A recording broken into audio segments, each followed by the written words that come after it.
you guys. Hi, I'm here with Alfonso Colasuonno, and he is a writer, and he wrote this amazing book called what was it, the Mystical Unicorn, or what is it called? The Book of the Magical Mythical Unicorn. The Book of the Magical Mystical Unicorn. Okay, so I happened upon you because one of my best friends, like Danielle, she sent me that link to the Leak Project thing, and she's like, oh my god, you should ask him about your unicorn experience. So I had a unicorn experience in March of 2020, and so I watched that interview that you did on the Leak Project, and then I watched a bunch of your other interviews, and so apparently it's not very common to see a unicorn, or like they haven't been seen really in 200 years. Is that a thing? That's a great question. It's not very common to have a unicorn experience and to see the unicorn outright like you did. Over the last 200 years, it hasn't really been so popular.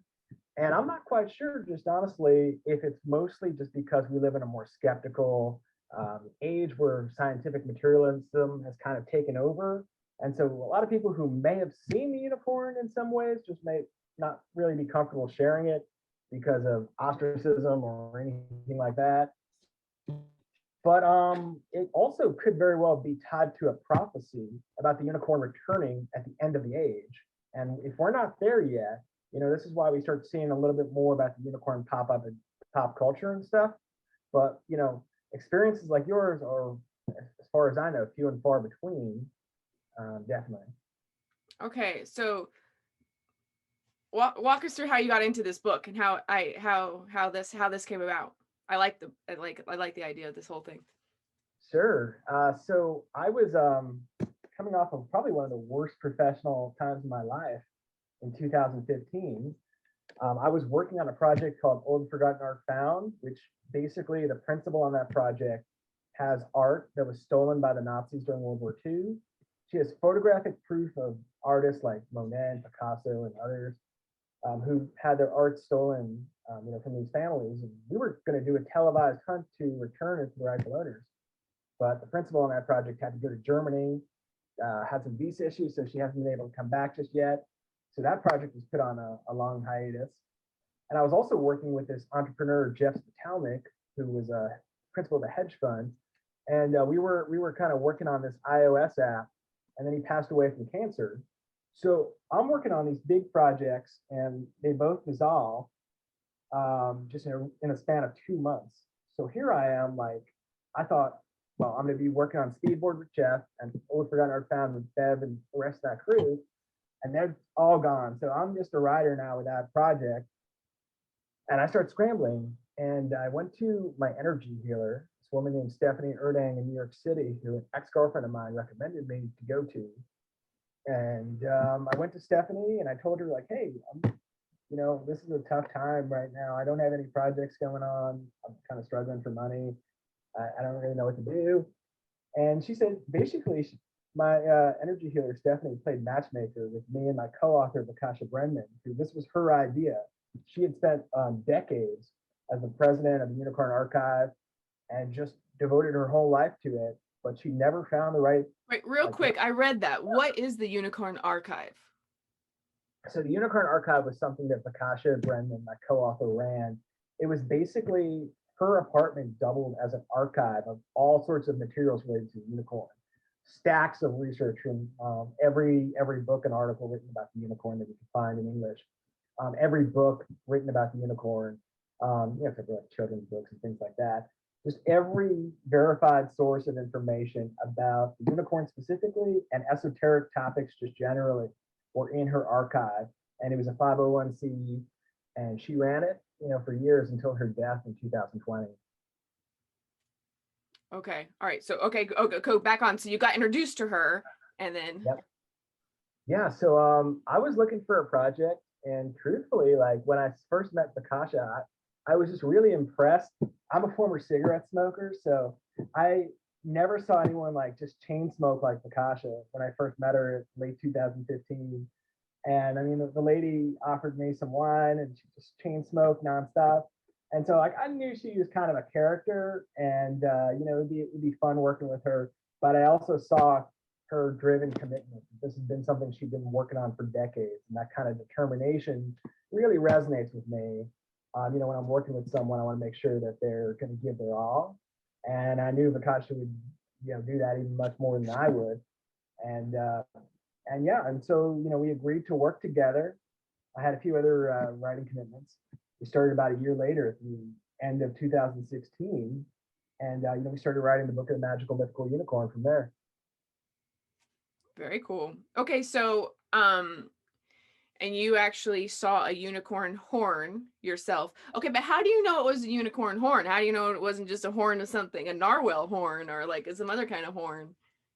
That's a great question. I think one thing about experiences with the unicorn, or just any sort of mystical experience generally, um, I think like if you're going to try to prove things, I'm not saying you're doing this, but if you're trying to prove things through like a logical, like five senses scientific method, it may be difficult to prove.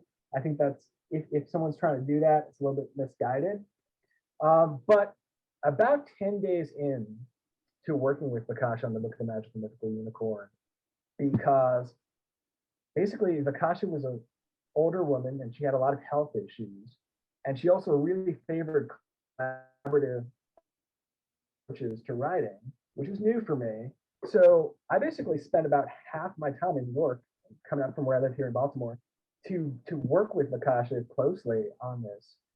And from that, she kind of told me, people, which I thought she was just joking or being sarcastic. She told me people come here known to see the unicorn.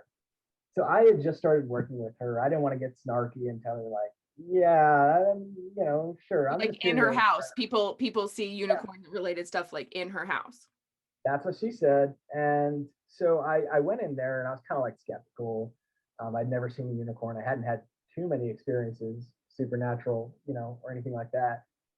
But the first 10 days were normal. We were just getting to know each other, just getting started on the book, researching and all that stuff. And the night, about the 10th night or so that I was there, I go to bed around 10 p.m., wake up at 1 a.m., haven't been drinking, haven't been on any psychedelics, nothing. And I would just wake up clear as day and I start seeing the unicorn's horn materialize before my very eyes. Like next to your bed or what? So I used to sleep on an air mattress upstairs in Vakasha's apartment. So I was lying down on an air mattress just right over the floor, and I could see it. The air mattress must have been about 7, maybe 8 feet lengthwise, and about towards the end of the bed, away from my face, I started seeing the horn materialize. It must have been about 5 feet over the bed, and it just kind of started materializing out of thin air. And the unicorn itself didn't appear, but the horn did. It was mostly white. There was a slight spiral to it and a slight light greenish tint to some of the color of it. And it didn't say any message to me. It didn't materialize in its full form. But when I went downstairs the next morning to, greet Vakasha and drink some coffee and all that stuff, get started on the day, I told her about it and she just laughed and she's like, I knew you didn't believe me, but now you saw it. So now what about her? Had she had unicorn experiences herself? Oh yeah, since she was a little girl. I met her when I think she must have been about 69, 70 years old or so when I met her. And she had told me that she had experiences from when she was a little girl growing up in North Carolina on her parents' farm. She was always kind of the more spirited. Her family are great people, but she was always kind of the rebel of the family. And she would go off into the woods there near her house, and the unicorn would appear to her since an early age. And she had always felt a really close affinity with the unicorn. So like as surprising experience as it was for me, her experiences had been happening since a very early age. In fact, even with her poor health, the reason that like led her to get up every day and work with me on the book of the Magical Mythical Unicorn was because she felt strongly that the unicorn appeared to her 5 years, actually in 2015 or 16, when she was really sick, to say, tell my true story. No distortions, just tell the true nature of my story. And I think that was kind of the last mission she had here on this planet before her passing. Hmm. Okay, that's pretty. That's pretty cool. Yeah. Okay. So my unicorn did not have a spiral to its horn. It was just kind of like how it was just, or that I could see. Um, it was a straight horn, kind of like on a bull, how it would be. You know, it was, and it wasn't that long. It was only maybe like a foot long or something. It wasn't, you know, it wasn't the traditional narwhal spiral that you see. So I wonder, are there different breeds of unicorns or what's going on with that? And mine was it was a white horse with a horn. It was, and it was a beautiful white horse. Like it had a nice, healthy, thick mane and tail. But I don't know like my breeds of horses or anything either. So Yeah, I mean, it's not surprising to hear that because from the research that Vakasha and I did when we were writing the book of the Magical Mythical Unicorn, we found that there were different colors of the unicorn and the horn. Particularly, what we found is most experiences are similar to yours in the color. That they look like a horse. They're white. They have a white horn. You know, some say it's spiraled, some say it's not. But there are different. I don't know if breed's the word for it, but different breeds, let's say, of unicorns. In the Middle East, where the unicorn is generally known as the Karkadan, there's a lot of instances where the unicorn is actually brown or even black in color. So you know there's a variety. When you look at in China, where they call the unicorn the Qilin, it looks very different from you know more European and Western kinds of notions of the unicorn. well, So I think I've also seen them where they almost look like goats with like a chin hair and stuff. You know, like they're more, and like when I was in Korea, I was in the Korean like their old palace, and they yeah, have I remember they have a big mural or tapestry. I don't think it's a tapestry. It's like a screen thing.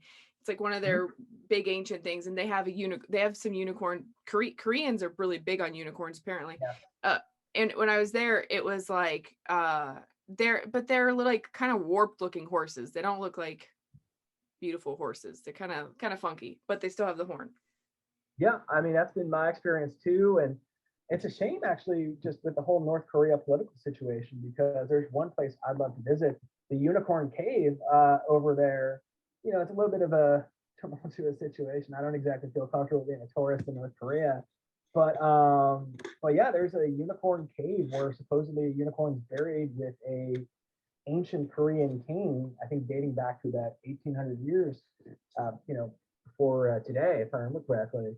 So yeah, there's a huge tradition of the unicorn in East Asia, uh, honestly more than Europe. And that was one of the things that really surprised me about writing this book is just how global it is, especially in Asia, Europe, and Africa. Maybe less so in the Americas. Huh. Well, I saw my unicorn was in Colombia, like the Yeah. Colombia, the country. Um, yeah, so I was not, I don't even know where I was. I was in the mid. I was like towards the Amazon in the south, like 4 or 5 hours. Of a place called Manoa, and it was I mean, it's supposed to be an Atlantis portal, so that's why I Mhm. went. And Yep. then I didn't see Atlantis, but I saw my unicorn. So that's and it's interesting because when I was looking up like art for my video to when I was posting it, I was just Mhm. putting like, oh, you know, like I was just looking up unicorn art, and one of the first things that popped up was unicorns are from Colombia, and I was like, all right, Oh, that I'm using that as my art for this particular video because they were there. So yeah, are there any other accounts of Colombian unicorns that you know of? you know, I mean, that was one of the coolest things when I first saw your video about your experience in Colombia because Vakash and I were just hitting a wall, specifically when it came to South America. I mean, my dad came to the U.S. from Venezuela, and you know, there was never any sort of unicorn tradition that I heard, you know, from him growing up in Caracas, and or anything of the sort. And then when we were doing the research on this about 25 years ago, Vakasha had worked with a woman named Artist Boyd who went to the New York Public Library, um, the Manly P. Hall, you know his library out there for the Philosophical Research Society. I think it's in California, corresponding with the Rosicrucians and lots of different places to get access to unicorn information from all these different obscure sources that we used for the book. And there was just nothing in that research from back then, or the more modern research we did at universities and on Google and elsewhere about almost anything in South America. We saw 3 depictions in caves in Argentina that we included in the book. Aside from that, we hit a wall. And so when I saw that you had this experience in Colombia, of course, in South America, all of these countries, you have the indigenous people, and then, mostly the Spaniards come and kind of, almost put their ways on the people. So I wonder just about like indigenous languages, indigenous traditions, how much the unicorn presence might be in places like Colombia or elsewhere in Latin America. And it's just either, repressed like or me washed out. just don't know. And if people, indigenous people who are guarding this tradition because of its sanctity and trying to keep it safe, some of the stuff just might not get out to people like me who, you don't know who I am. If you're an indigenous person, you don't know what my motives might be, or anyone else, outside. So I can understand how things might be kept close. But that was just so cool to hear about such an extensive tradition in Colombia. We had heard nothing about that when we were writing the book. It's really interesting because it's like, people talk about those elongated Paracas skulls in Peru, and how they're found everywhere. But when I was at the Muisca tribe in, I can't remember the name. It's where the legend of the golden fountain for like Don, or was it called City of Gold, whatever. Oh yeah. Yeah, it's in the middle of this old town where apparently there was like molten gold flowed out of this fountain. So like I went to that fountain. It's just a stone fountain, doesn't look like anything today. But the tribe that's buried next to that has like 1,000 skulls of they're like bulbous. I've never seen anything like it. And Yeah. the suture it comes together in threes. It's almost as if they would have had like boob head, or I don't know how to explain it. Like their head was like nodule-y, and so you always hear about the the elongated skulls, but I've never heard of this particular kind of thing.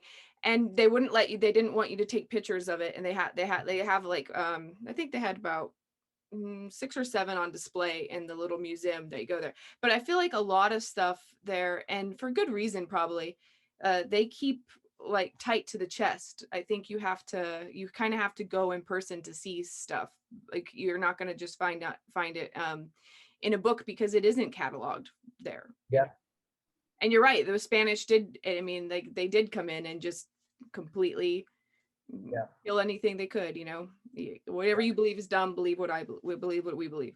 So yeah, that's interesting. But okay, let me go over the unicorn thing real quick, and then because if people haven't heard what my unicorn story was.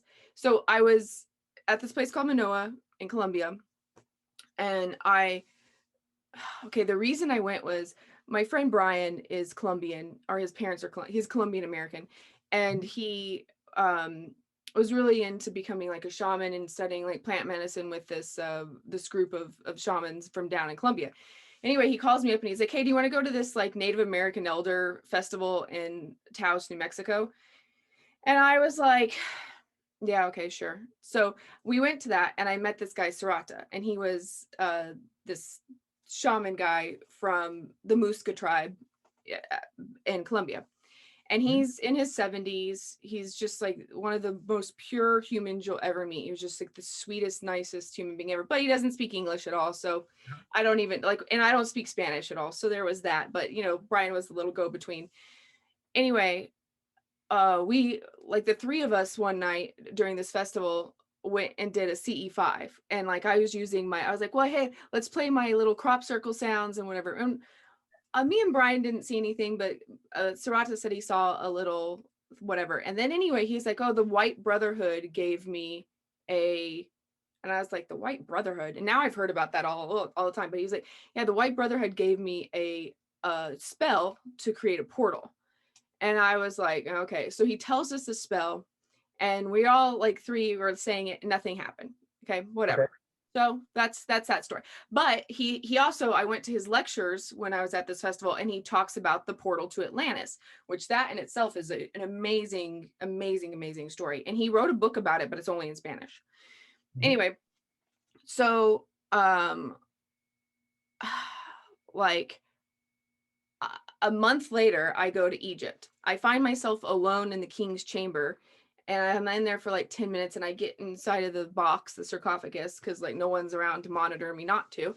And I'm sitting in there, and I'm thinking like, what should I do like in the king's chamber alone? Like, I don't know. I never knew I was going to ever get that opportunity.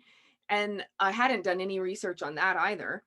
And I was like, oh, I'll say the spell that Sarata guy gave me, because he'd only given me that like a month before.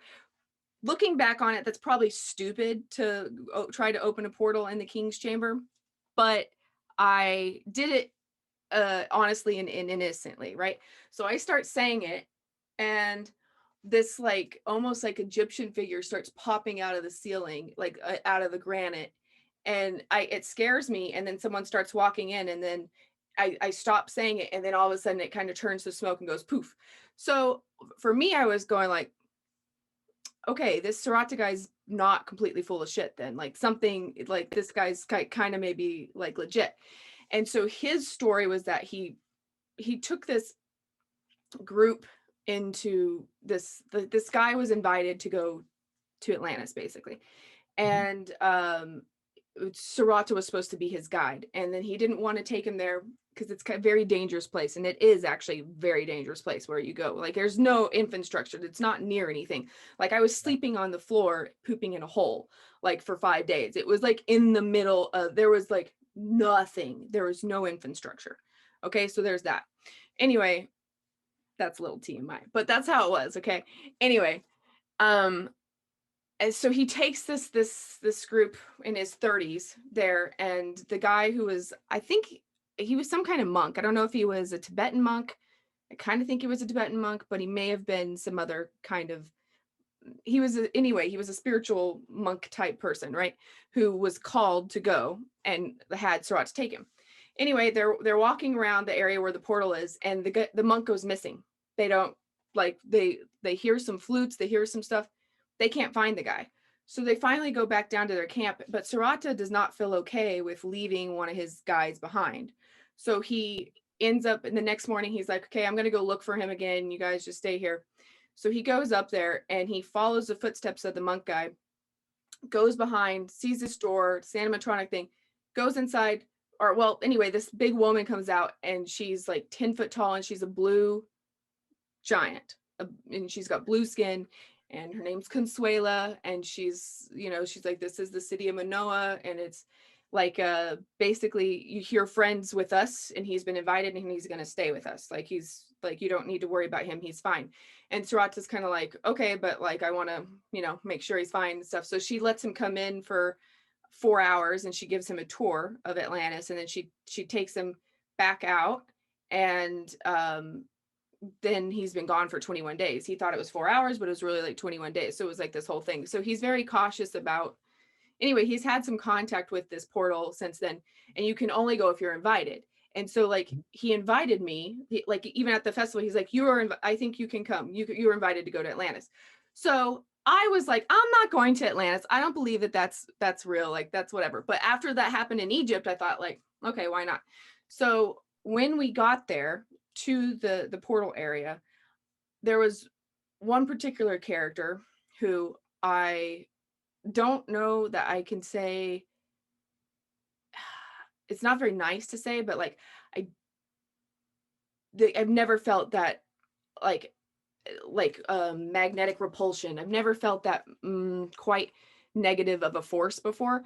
So I already knew, like, if these people are about like energetics, then none of us were getting in. And so we didn't even make it up to where the portal was, and it was a whole funny thing anyway. But that, like, one of the nights before I left is when the unicorn, like, we were all walking down to our camp. There's no psychedelics involved, no alcohol involved, just quinoa and water, no other substances. And it was like getting dark, like maybe the sun's gone down, but it's not like completely dark. You can still see a little bit, but I also had my headlamp. Do know that. Walking, I'm leading, I'm in the rear. They're with 4 other guys. The first 2, like my friend Brian, they just like are kind of like walking to, they like go way far out and leave us behind.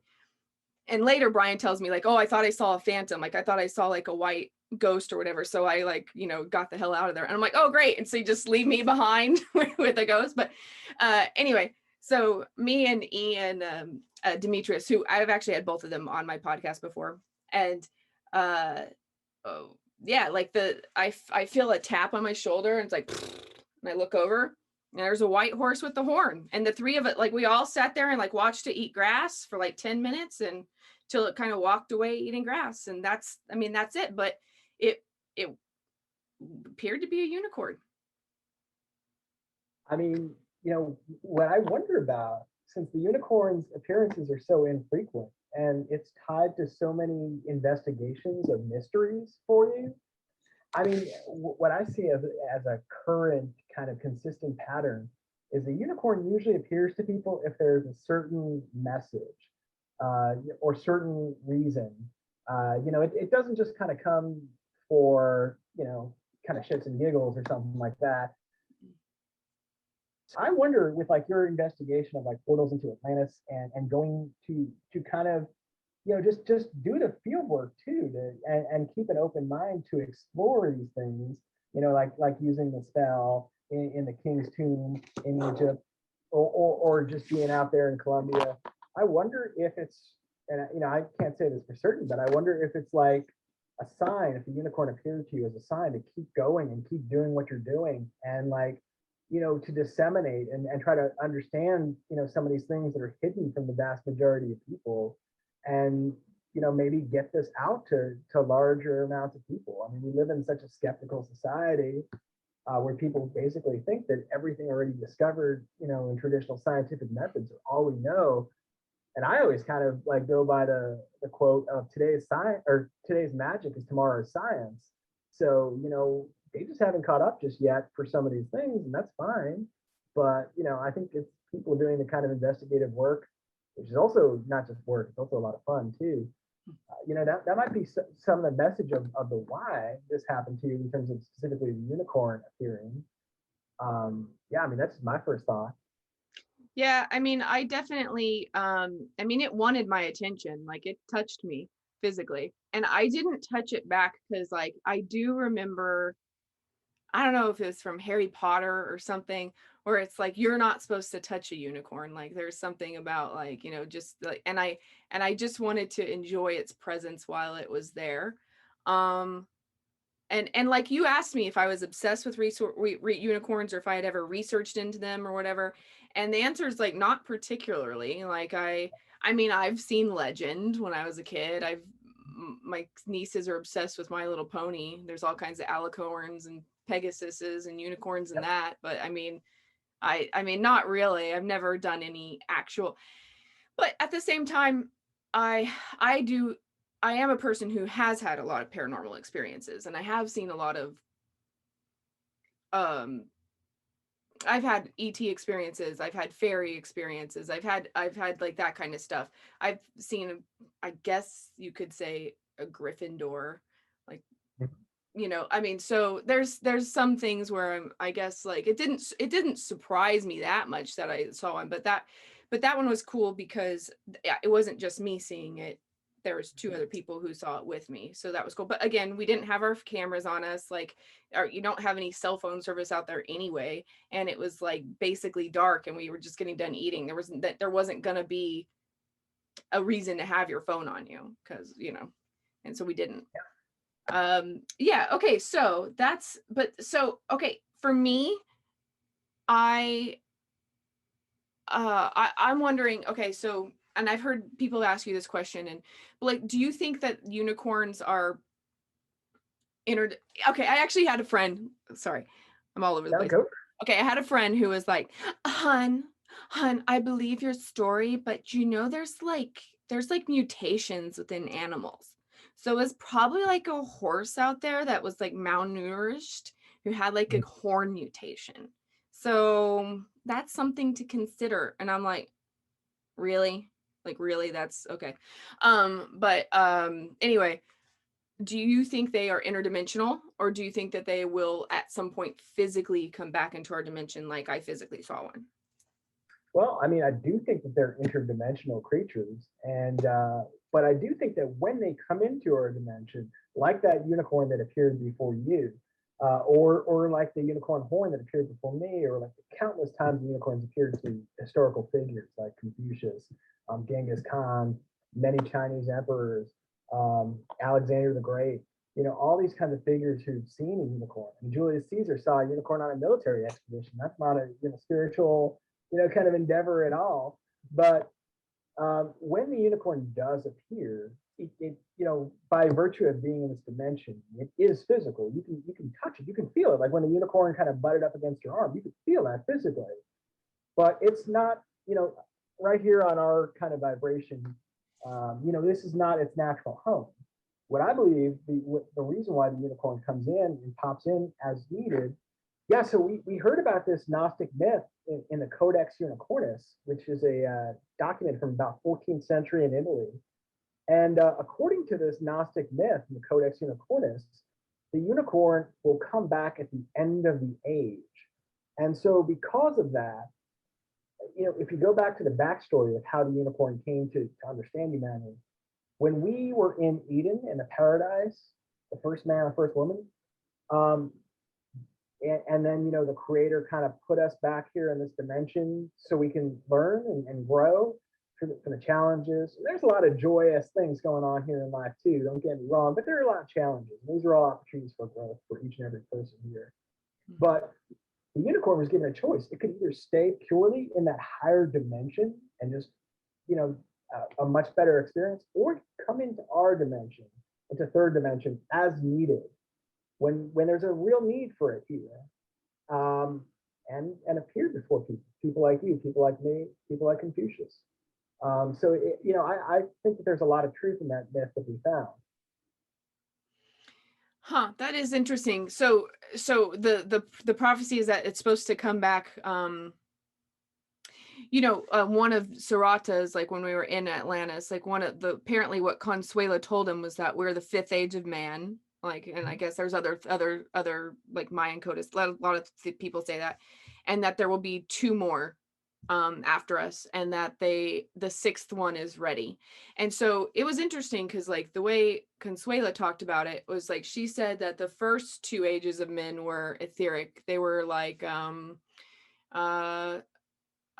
more like ghosts, or like they could, I don't know, more spiritual beings. And I wonder if that's where the fairy realm and the unicorns and all that maybe came from, or like the dragons or whatever, I don't know. And she said that they kind of created landforms and whatever.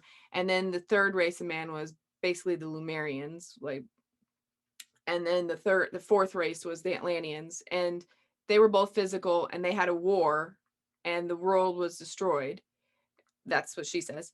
And there were still pockets of Lumerians that exist and Atlanteans that exist, and that the fifth race of man was brought in, and that was us. But I'm kind of like, by who?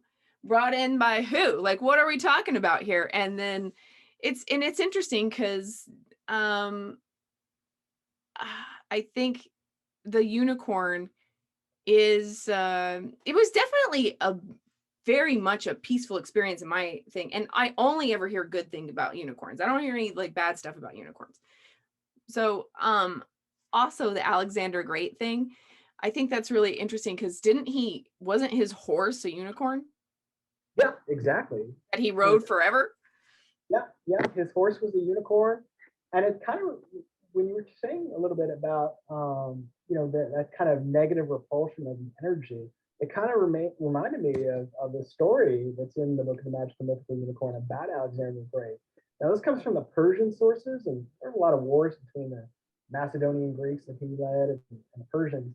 But in the Persian tradition, where he's known as Iskandar, his unicorn, Bucephalus, supposedly Alexander kind of rode this unicorn trying to go towards the skies, and eventually the creator, it was never defined who exactly told us, but there reached a point where he could not travel anymore. The unicorn couldn't even travel anymore, at least while a mortal like Alexander was on the unicorn, and just kind of had to go back to Earth. So there are certain barriers that I guess we can't cross, even with a little bit of help from the unicorn. I mean, we are in our human experiences here in this age for a reason, and we can't. I guess, at least in my opinion, we can't know everything just yet. There's some things that we have to remain in ignorance about, just so we can enjoy this experience and learn from this experience. Well, that's a nice way to look at it, I guess, because I'm always just like, no, I want to know more. Like, I want to know who's behind the matrix, or like who's like, I want to know, like, the wizard behind the curtain kind of thing. Very, very interested in that. But yeah, I was on a walk not too long ago, maybe like sometime within the 2020 crap. And there was, I don't know if you guys have these in Baltimore, but we have these like certain neighborhoods have these little libraries where somebody will just basically put in a fence post or like some pole with like a little bird box that has like 30 or 40 books inside. Like, you open a little chest and yeah. So I don't know. I was walking and I was like, oh, it's one of those like little library things. And I opened it up and there was this book. It's just like on dragons. And I was like, okay, well, that's for me. So I take the dragon book, and the story, the most compelling story in there is Alexander the Great on his unicorn. And he goes to, like, how he defeats this dragon is basically puts firecrackers in its belly, or like big fire cannonballs and firecrackers in its belly, like while it's sleeping. So I thought it was a very bizarrely detailed description of how he killed a dragon versus, people are always saying that Alexander the Great stuff is just, myth, or it's just, that's like a hyperbole of stuff. I'm like, okay, maybe, but he goes into quite details about, it's a letter that he wrote back to his mom or something, is where this reference came from. And it's yeah. Anyway, my thing is, I think that I think magic is coming back. Yes. I do. And just to the skeptics, I'd say this, just from the research that we did for this book, it's amazing. I mean, if someone just told me, if I just heard your unicorn experiences out of the blue, or I just saw one instance, like let's say Confucius's experiences with the unicorn, it might be easy for me to be like, okay, well, this is one person or one story from back in the day. I'm not so sure about this.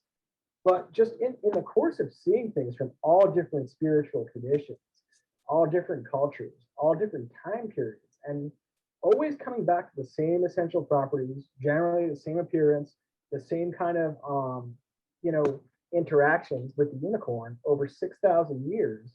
That's just a recorded history. I mean, who knows if you're talking about Atlantis or Lemuria or earlier iterations of humanity or other creatures.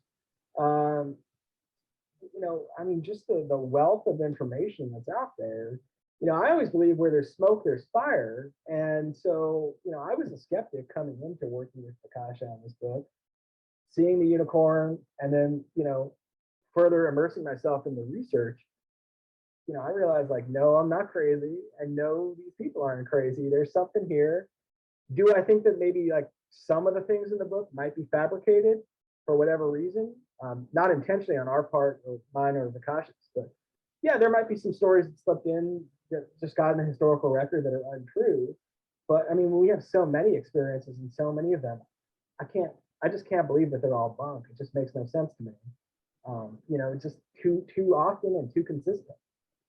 Well, I mean, like with anything in the past, we have this arrogance where we kind of feel like we're the most intelligent we've ever been, and like we just were monkeys, and then we slowly have become to what we are, and we're progressively getting smarter and everything like that.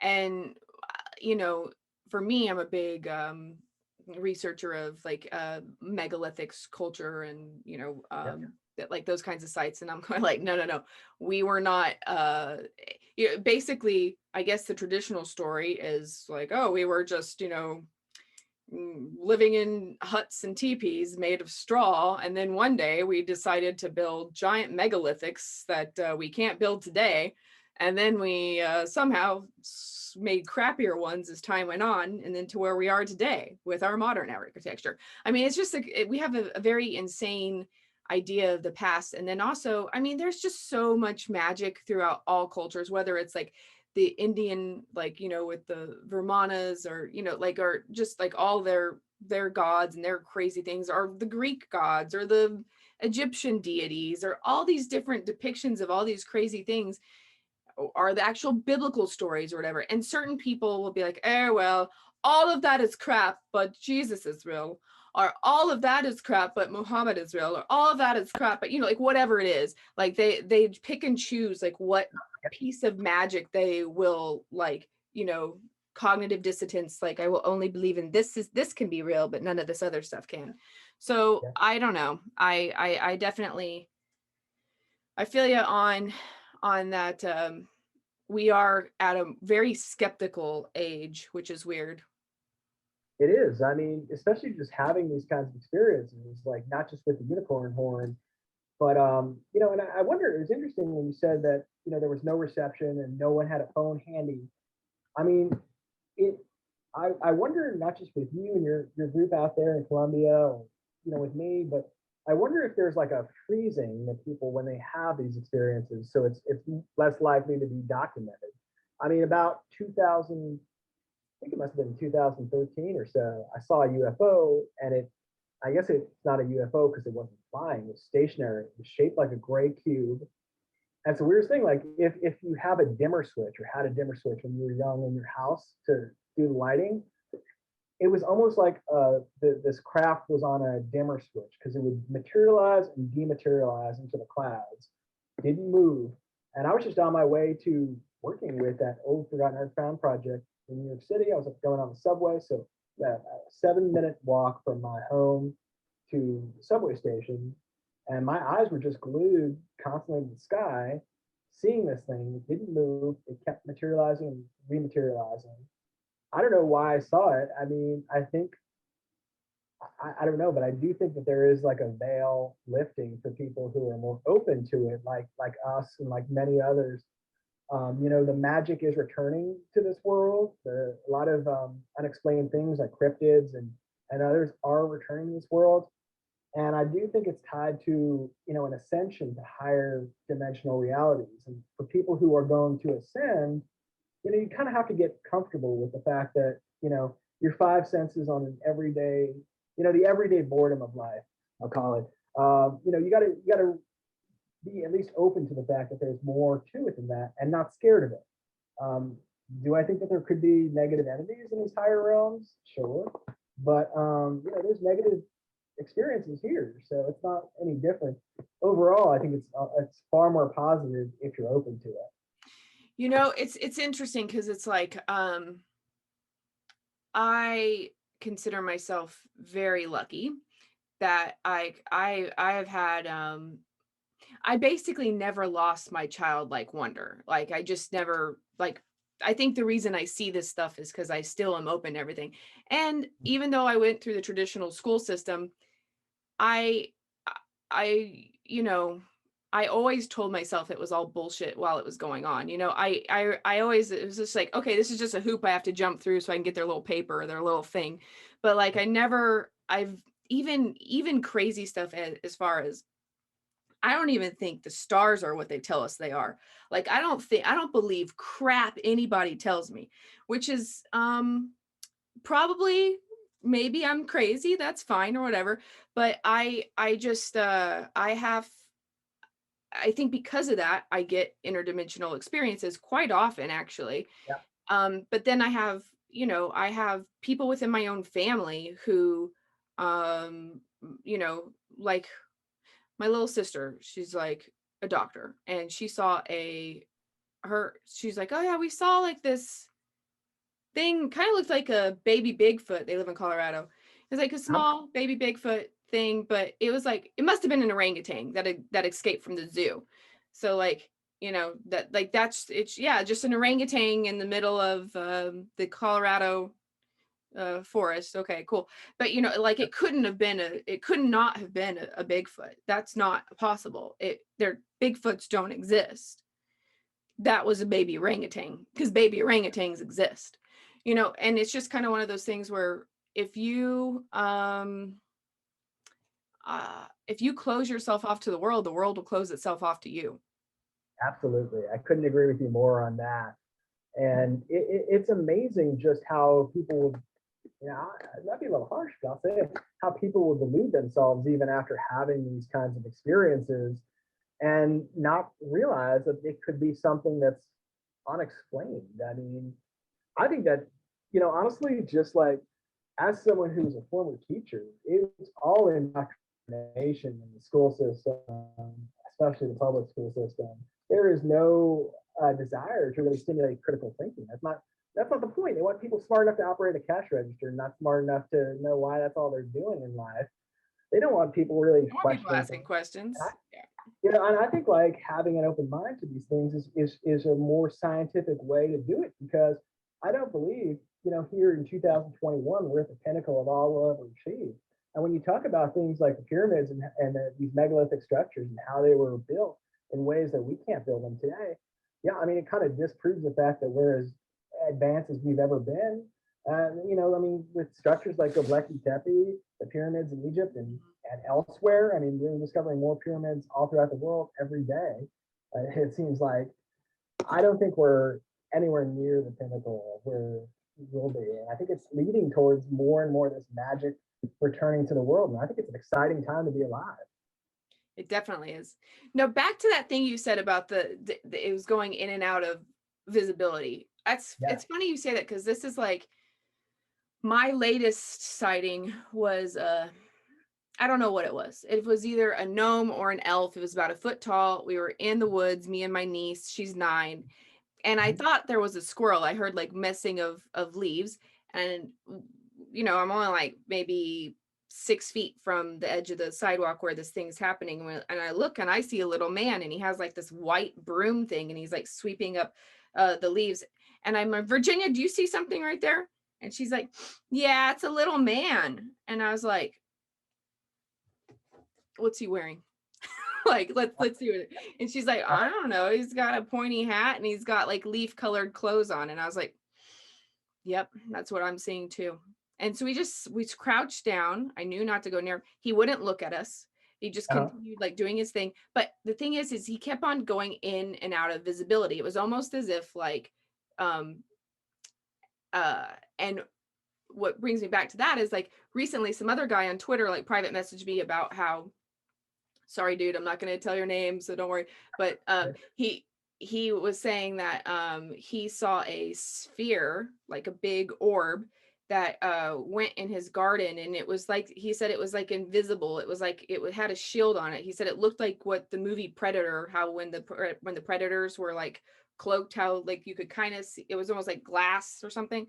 He's like you could see it there, but it almost like you couldn't if you weren't looking, you know. And that same thing for that. I don't know if it was a gnome or an elf, because it didn't have a beard and it wasn't really fat or ugly. It was just whatever. Yeah. But it was a little person. But I think I don't know if it knew we were looking at it or not. We brought it chocolate and coins the next day because I heard they liked shiny things when I did research, but never saw it again. But anyway, like it was going in and out of visibility. It's almost like it's a veil, or it's a realm thing that's like thinning in certain places, certain times. Maybe it's like within our own consciousness, like maybe we're getting to every once in a while we're peeking into a certain vibration, or I don't know, like what do you feel about that? I mean, it is interesting. I mean, I've been hearing a lot about, you know, humanity going into fourth dimension, which is basically, as I understand it, more like things like astral projection, experiences like these, and then even higher than that in terms of fifth dimensional reality, with kind of an understanding of the oneness of all and just the bliss of peace. And it's not just kind of like cool things in fourth dimension where, oh wow, I could actually project, or oh wow, I saw this awesome unicorn. That's more of a fourth dimensional reality, and I'm not disparaging that. That's Yeah. still, really cool and advanced. But going into a higher dimensional reality where it's not just, oh wow, this cool thing happening, where you can actually really feel the embrace and the fact that the universe is entirely built on love. And if you can resonate that vibration, see everyone as one, as there's no separation between me or you, or me and anyone else here on this planet, and it all is one. That's a higher dimensional reality, even more than that. But this veil in terms of why certain things, whether it's gnomes, unicorns, UFOs, whatever. I wonder if the veil is thinning, and I wonder if it's thinning for certain people. I don't know how the mechanism is. I don't know if it's a planet-wide thing. I don't know if it's individual. I don't know if it goes at different paces for different individuals. But I do think that more and more the veil is being lifted, and it's going towards that next age. I don't know when it will be. I don't know if it's our lifetime or not, but we are moving towards a more spiritually heightened, kind of existence. And I think it's why you get some of the resistance from many different factions. Is anytime there's a great author. I'm probably butchering this person's name, so if this person hears, no insult here. But Antero Ally wrote a magical book. I forget the name of it, but they talked a lot about this principle of chapel perilous. Basically, when an old order is broken, Travel chapel perilous, like a church chapel, and then perilous. And this concept, as I understood it, was like when you have an old order, the way things are, basically the way we understand the world to be, or most people understand the way the world to be, with all that limitations. Then we go into this new order, like we're talking about here, with the veil lifting and seeing gnomes, unicorns, UFOs, and magic, and all these sort of limitless possibilities. To get from that old order to the new order, you got to go through like chaos, which is chapel perilous, as Antero Ally calls it. We see this in the chaos of our world today. So, I think a lot of people realize the old order isn't really true anymore, but we're not, as a species, we're not quite there for the new existence that we're talking about. So we're in this chaotic state, and until at least a good majority of people can embrace it, we're going to be in this chaos. And I don't think the unicorns will fully return until we get past this chaotic state. Then once we get into past that chaotic state and get into this new age and fully immerse ourselves in it, then I think the unicorns will return in a way that anyone, even the most skeptical of us, can't really deny. So do you think that the unicorns are appearing because we're at the beginning of the chaos, or because they're like telling you that there's light at the end of the tunnel, or is it just to kind of like give you light during the chaos? Or do you think it's because the chaos is almost over? What do you think? That's a wonderful question. I wish I had an answer to you. The truth is, I don't know. But I do think that the unicorn's appearances, everything from even our book to, appearances on TV, even like things like that, businesses that just rapidly escalate. I mean, something, I'm an entrepreneur myself, so I'm not saying anything bad about business, but it's not a spiritual realm in most cases. I mean, even there, rapidly ascending businesses being called unicorns. I mean, these are all indications of unicorns coming back into public consciousness, and it's getting towards that point. When and why, and what it means, And how? this is all to be determined. It's going to be an exciting time trying to figure this out as it comes about more and more. Yeah, but so all in all, I think the unicorns are a good thing, right? Like that's Absolutely. I mean, that's one thing that like all your viewers and listeners should just really. The one takeaway, if nothing else, is just unicorns are positive creatures. There's nothing negative about them. There's been distortions, mostly in European history, but that was, for a little bit of political reasons, or kind of a game of telephone with things coming in from Asia, not fully understanding it. But yeah, the unicorn is a pure, peaceful creature, loves humanity. I mean, there's nothing for anyone to be afraid of. The unicorn is just an amazing creature, blissful and peaceful. that's awesome. Yeah, I think so too. I'm super happy about that. Okay, so so tell us about your next projects. Like, what else are you up to? Are you doing? So right now I'm just kind of like working on a new brand design with my wife. It's called Real Unicorn Apparel, and our website is realunicornapparel.com. You know, Ooh, that's cool, because I actually, as for I'm wearing unicorn like tights, because I thought like, oh, okay, like I'm gonna be talking to a unicorn guy, so I'll buy a unicorn shirt. I mean, look at me. I mean, we don't have tights just yet, but that might be a new product line. But yeah, you know, I made a promise to Vakasha before she passed away that we would sell 50,000 books, because this has been her life's mission. And I know it sounds like, as a writer, it sounds like an audacious and probably unreasonable goal. But I started this brand with my wife because we give everyone who orders the clothes a personal kind of invitation to read the book.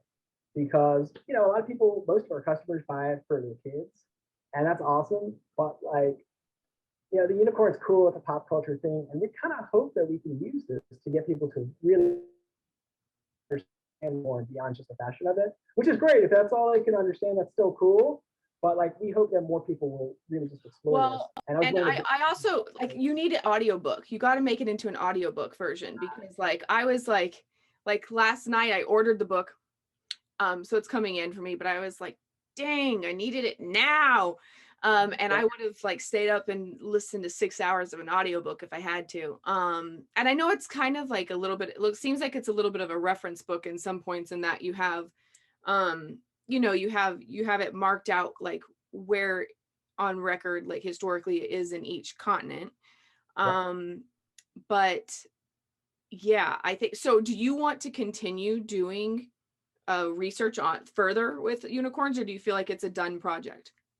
I mean, I feel like in terms of the research and just anything you feel, you know, any sources you come, or anyone listening and watching, you know, on the unicornbook.com, which is the website for the book, there's a contact form. So if anyone has information, like information about the unicorn, feel free to share it. Check email and everything. But yeah, you know, what I told Vakasha before she passed is not just with the unicorn, but with everything. You know, writing a book is a very passive activity. And honestly, I'd rather be doing sort of things that you've done, like going to places like in Colombia and exploring things. If you want to go to that portal where I saw a unicorn, I can hook you up. I can get you to where you could go to that. Like, I feel like you might be wanting to go.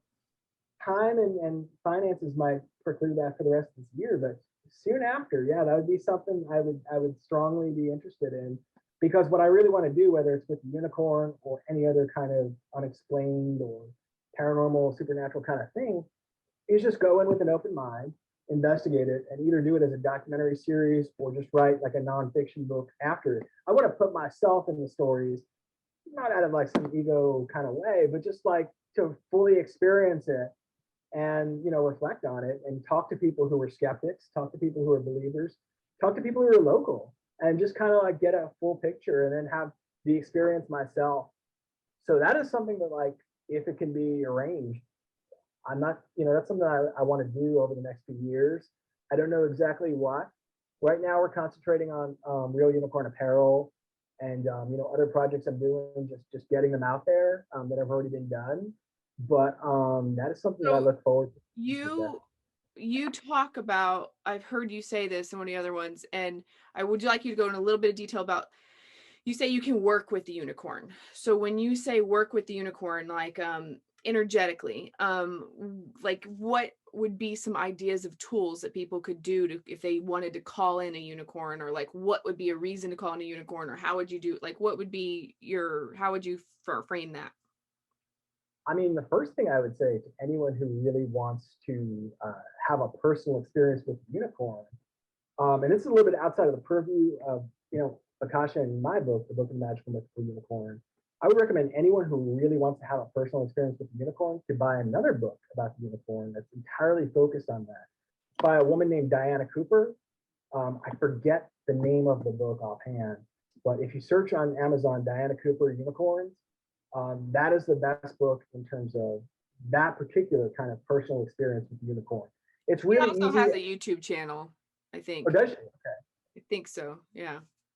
Yeah, anyone who really wants that kind of personalized experience, I'd recommend purchasing Diana Cooper's Unicorns book, and just generally just keeping a positive, open intention. Like, don't run any rackets on the unicorn. Don't like ask, I want a unicorn. Can you help me get information so I can dominate my business partner, or like steal, $1 million. I mean, it's not going to work with you. I have that feeling of like, especially when you talk about how they had actual unicorn horns for like medicine and stuff like that. That means they poached them. That means they must have killed the unicorns in some way. Yeah.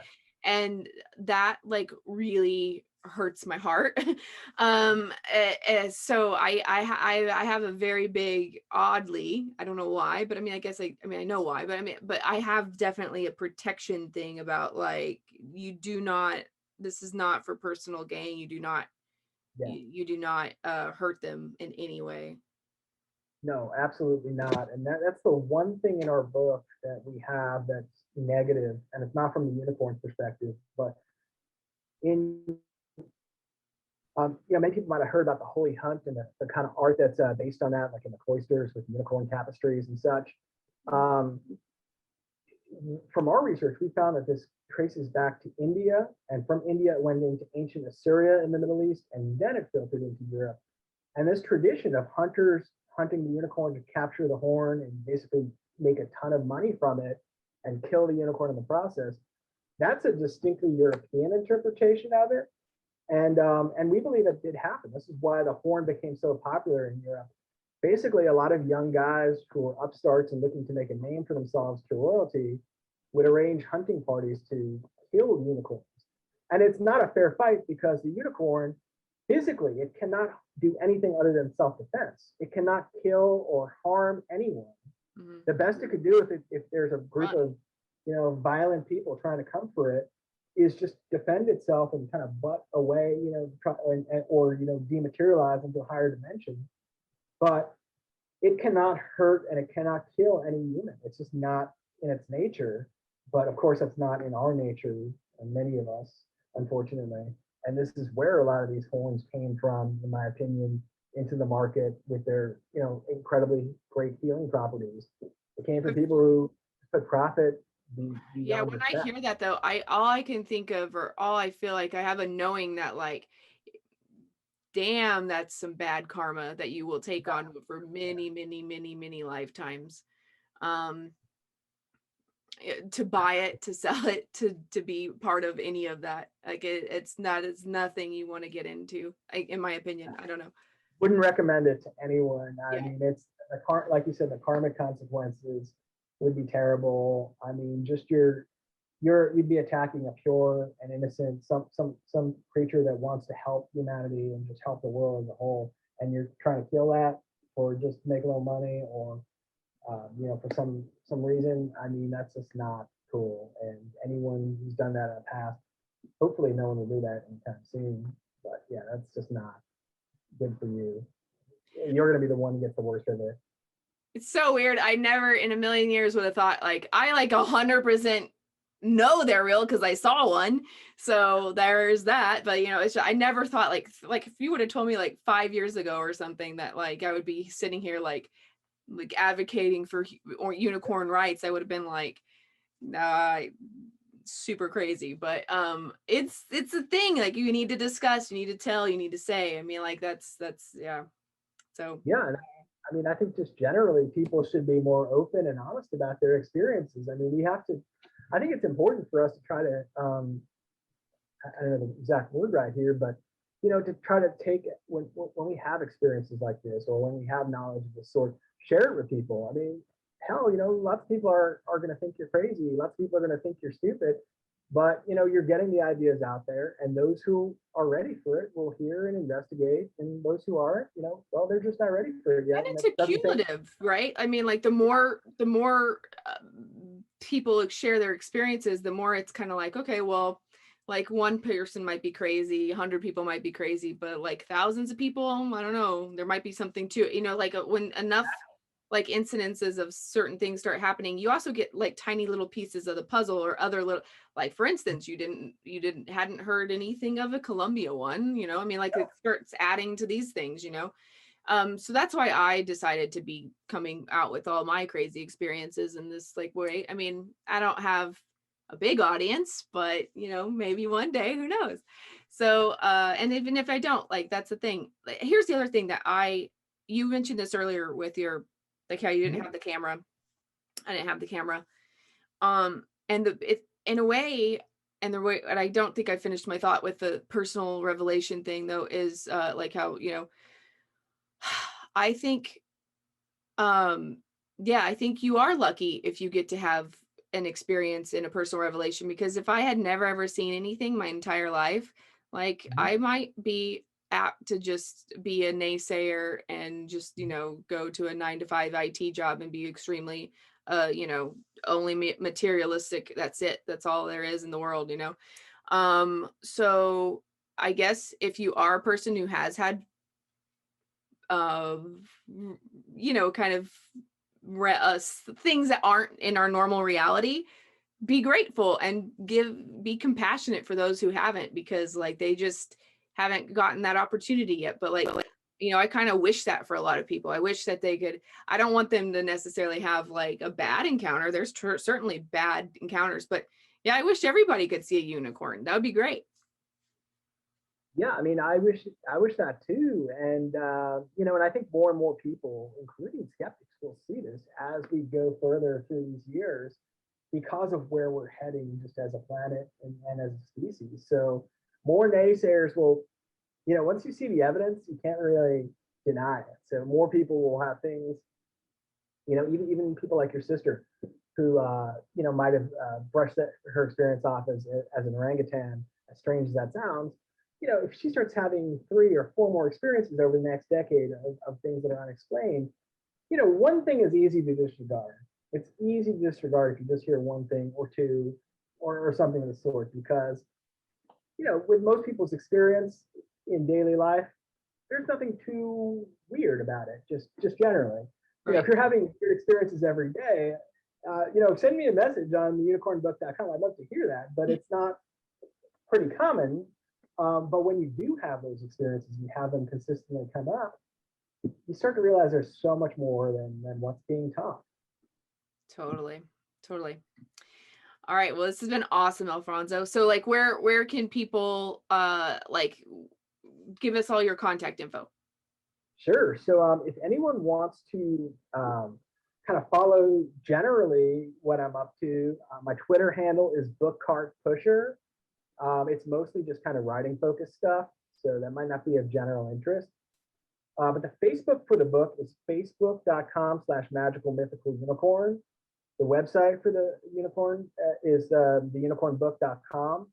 And the website for Real Unicorn Apparel is realunicornapparel.com. So, and you can find us on Facebook too by just searching Real Unicorn Apparel. So, yeah, I love to just hear more experiences. So, if you've had an experience with the unicorn, or information, if you buy the book and you see there's certain things we don't cover, share information my way on the unicornbook.com is a contact form.